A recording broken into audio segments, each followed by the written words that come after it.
Okay students, इसके आगे से यहाँ पे कंटिन्यू करते हैं और मैं इसी के ऊपर एक दो बातें और डिस्कस करूँगा ताकि फिर आपको एक अच्छा सा खूबसूरत सा प्यारा सा होमवर्क दिया जा सके। ठीक है, तो ज़रा इसको यहीं से आगे कंटिन्यू करते हैं और मैं पेपर के हिसाब से ज़रा डिस्कस कर रहा हूँ, तो आप सारे लोग देख लें किस तरीके से इसके आगे बात है। देखें, यहाँ तक तो बात समझ में आ रही है कि भाई ये जो फंडामेंटल स्ट्रक्चर्स हैं उनको यूज़ करते हुए किस तरीके से हम कंपाउंड्स के नाम रखेंगे, तो इतनी बात तो चलें अब समझ में आ गई। अब इसके आगे से जो हम इसको लेके चल रहे हैं, अब आगे काम क्या है ज़रा वो सारे के सारे देखें। अगर पेपर में इसका रिवर्स आ जाए, रिवर्स ये आ जाए कि आपको नेम दिया जाए और उसका स्ट्रक्चर ड्रॉ करने को कहा जाए और ये आता है, तो आपको नेम से स्ट्रक्चर ड्रॉ करना आना चाहिए। तो मैं इसको इस तरह से भी ले लेता हूँ ताकि हम दोनों तरीके से उसको देख लें। जैसे नंबर 8 पे अगर आपको एक नेम दिया हुआ है, नेम क्या दिया हुआ है, सिंपल एग्जांपल से पहले समझाता हूँ। टर्शरी ब्यूटाइल क्लोराइड, ठीक है, आपको ये नेम दिया हुआ है, आपसे कहा जा रहा है कि आप इसका स्ट्रक्चर ड्रॉ करें। तो आप नेम से स्ट्रक्चर कैसे ड्रॉ करेंगे? उसका सबसे सिंपल और कन्वेंशनल वे तो ये है कि आप नेम को रिवर्स में पढ़ेंगे तो स्ट्रक्चर बनेगा। तो नेम में आ रहा है क्लोराइड, क्लोराइड का मतलब है कि Cl, ये जिस कार्बन से अटैच है ये है अल्फा। अच्छा, अब आपने क्या करना है, टर्शरी की कंडीशन पहले बनानी है। अब टर्शरी की कंडीशन क्या है कि अल्फा कार्बन हो और उसके तीनों साइड्स पे कार्बन हो, तो ये केस बन जाता है यहाँ पे टर्शरी का। तो अल्फा कार्बन के मैंने तीनों साइड्स पे कार्बन लगा दिए, तो ये केस बन गया यहाँ पे टर्शरी का। अब कंपाउंड में टोटल कितने कार्बन है, यहाँ पे लिखा हुआ है ब्यूट।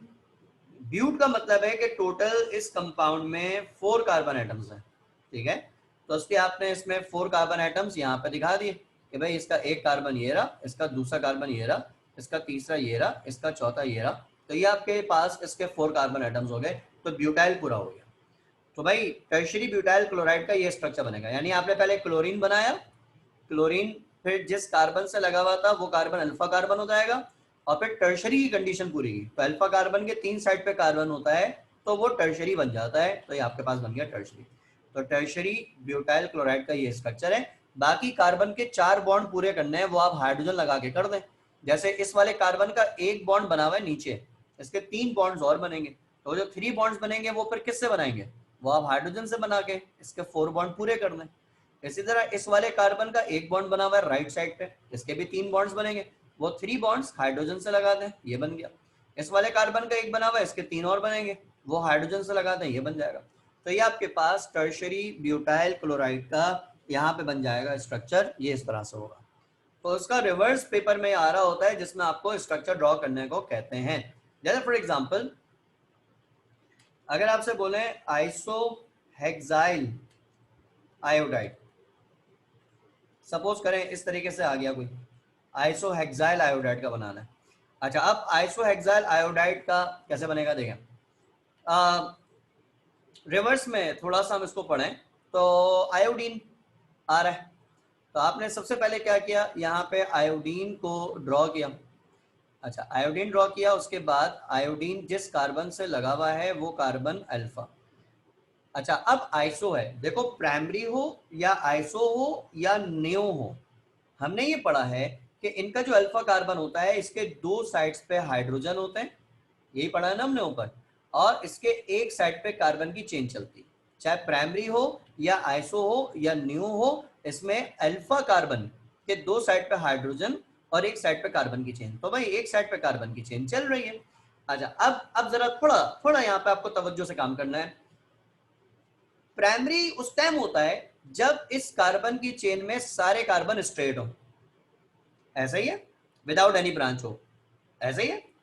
आइसो उस वक्त होता है जब ये जो कार्बन की चेन चल रही है उसमें एक ब्रांच आ जाए, यही है। और न्यू उस वक्त होता है जब ये जो एक साइड पे कार्बन की चेन चल रही है उसमें ऊपर नीचे ब्रांच आ जाए। ऊपर नीचे सेम कार्बन पे ब्रांच आना लाजमी है, ये बात याद रखिएगा। अगर अलग अलग कार्बन पे ब्रांच लगेगी तो उसका कॉमन नेम पॉसिबल नहीं है, सही है ना, कॉमन नेम बहुत सिलेक्टेड कंपाउंड का होता है, हर ऑर्गेनिक कंपाउंड का IUPAC नेम होता है, हर ऑर्गेनिक कंपाउंड का कॉमन नेम नहीं होता, ये बात याद रखें।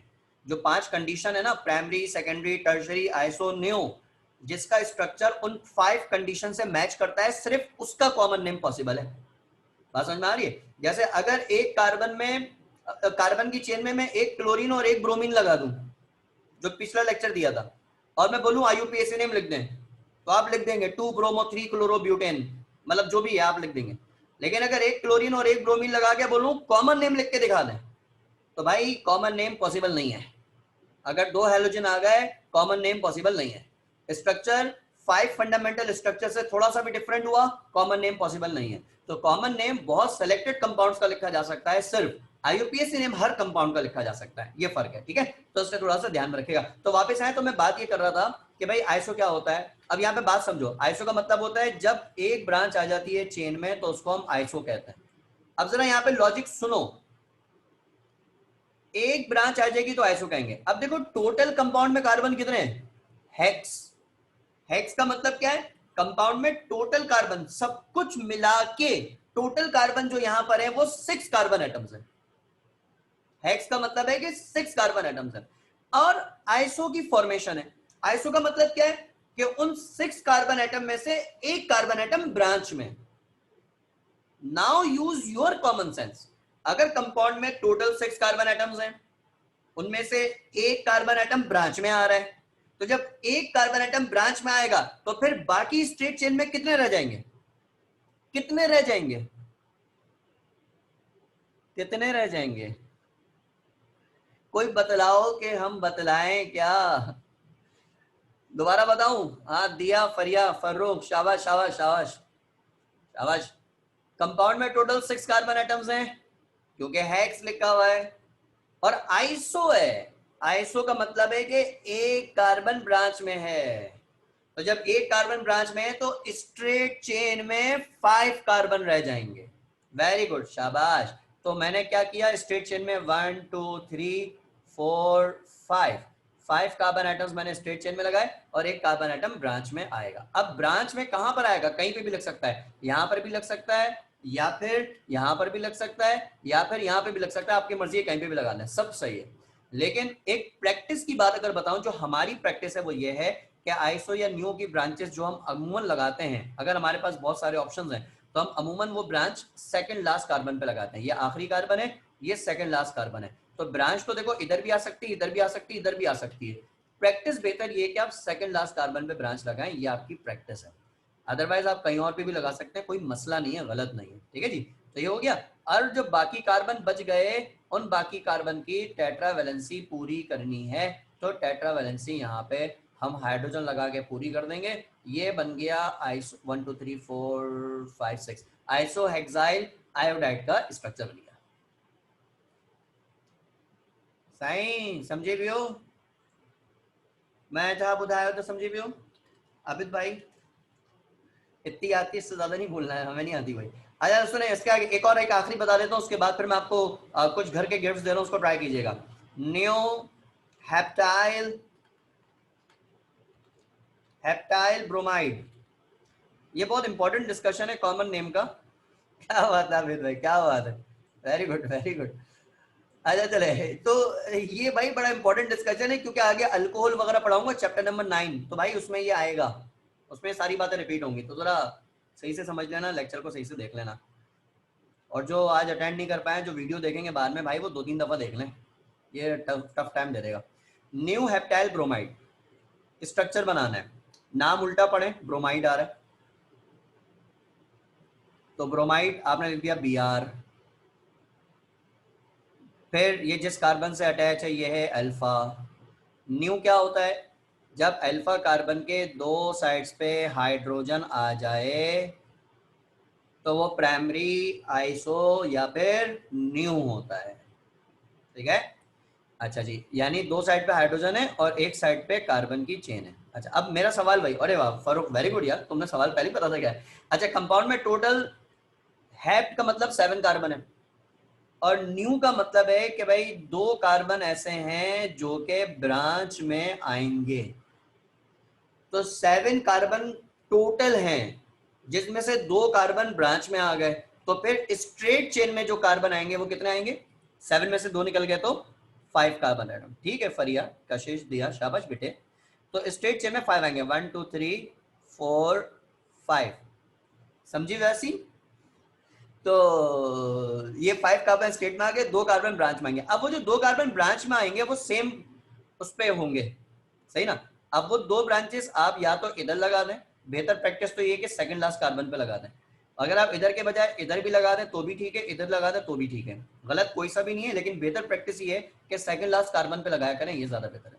और बाकी जो हाइड्रोजन रह गए उन हाइड्रोजन को आप यहाँ पे लगा के इनकी टेट्रा वैलेंसी को पूरी कर दें, ये इस तरीके से होगा। तो ये न्यू हेप्टाइल ब्रोमाइड का स्ट्रक्चर यहाँ पे बनेगा। तो पेपर में ये स्ट्रक्चर ड्रॉ करने को दे रहे होते हैं, तो इसलिए इसको थोड़ा सा पेपर के लिहाज से ध्यान में रखिए। कुछ गिफ्ट्स आप लोगों के लिए, मैं बुक ढूंढ रहा था, मुझे बड़ी मुश्किल से मिली, पता नहीं कहाँ हो गई थी, और अब मिली है तो फिर खैरियत नहीं है। आप लोगों के लिए एक तरोताजा गिफ्ट है। टेक्स्ट बुक का पेज नंबर आपको मैं बता रहा हूं, सुनो। Page number 176, question number 1, question number 2, question number 8, ये 3 क्वेश्चंस हैं, ये करने। और एक वैसे ही बोनस क्वेश्चन दे देता हूँ। वैसे तो ये वाला बोनस वाला क्वेश्चन मैंने डिस्कस किया है क्लास में, और ये लास्ट क्लास में क्योंकि होमवर्क नहीं दे पाया था, ये उसको भी कवर कर रहा है। तो एक बोनस क्वेश्चन आपके पास ये कि क्वेश्चन नंबर 3 कर लीजिएगा, इससे मैचिंग का मैंने डिस्कस किया हुआ लेक्चर के अंदर ही। तो ये आपके पास जस्ट थोड़े से क्वेश्चन है, तो उसको ट्राई कर लीजिएगा, ज़्यादा नहीं है। क्वेश्चन नंबर 1 में ऐसे ही 4-5 पार्ट है, क्वेश्चन 2 में 4-5 पार्ट है, क्वेश्चन यानी टोटल 12-13 स्ट्रक्चर्स हैं, समझ लें, उस पर काम आपने करना है। तो बच्चों ये आप लोगों ने जो है ना इसको यहाँ पे ट्राई करना है, तो उसको ट्राई कर लीजिएगा, और इसमें कोई मसला हो तो मुझे फिर बता दीजिएगा। अगला लेक्चर जो है उसमें फिर आगे अब बड़े टॉपिक आएंगे इस चैप्टर में। इस चैप्टर के 3 बड़े टॉपिक्स हैं। एक टॉपिक ग्रिग्नार्ड रिएजेंट का है, थोड़ा सा पीछे पढ़ाया था, लेकिन अब बकायदा टॉपिक है उस पर, 2-3 दिन तो खाली सिर्फ ग्रिग्नार्ड रिएजेंट का हमारा निकल जाएगा। इसी तरह एक टॉपिक है न्यूक्लियोफिलिक सब्स्टिट्यूशन रिएक्शन का, वो भी बहुत तवील डिस्कशन है और बहुत लॉजिकल डिस्कशन है। और फिर एक टॉपिक एलिमिनेशन रिएक्शन का है। 3 बड़े बड़े टॉपिक्स हैं इसमें, उसके बाद फिर ये चैप्टर कंप्लीट होगा। तो बहरहाल ये होमवर्क वाले क्वेश्चन ट्राई कर लीजिएगा, इंशाल्लाह ताला नेक्स्ट क्लास में जो है हम इसके आगे से कंटिन्यू करेंगे। मैं टाइम थोड़ा सा अभी ओके हाफिज भाई वेरी गुड वेरी गुड। तो बात यहाँ पे सिर्फ कहने की है कि इसको ट्राई कर लीजिएगा। और मैं थोड़ा सा, मेरा बिजी शेड्यूल है पिछले 1-2 दिन से और आज भी, तो ये कि मैं कोशिश करूंगा वर्कशीट इसके अलावा अपलोड कर सका तो अपलोड करके आपको इन्फॉर्म कर दूंगा। अदरवाइज आप ये वाले क्वेश्चन तो करके रखिएगा जी, समझिए वासी। चलें, ओके बच्चों, thank you so much, take care, खुदा हाफिज।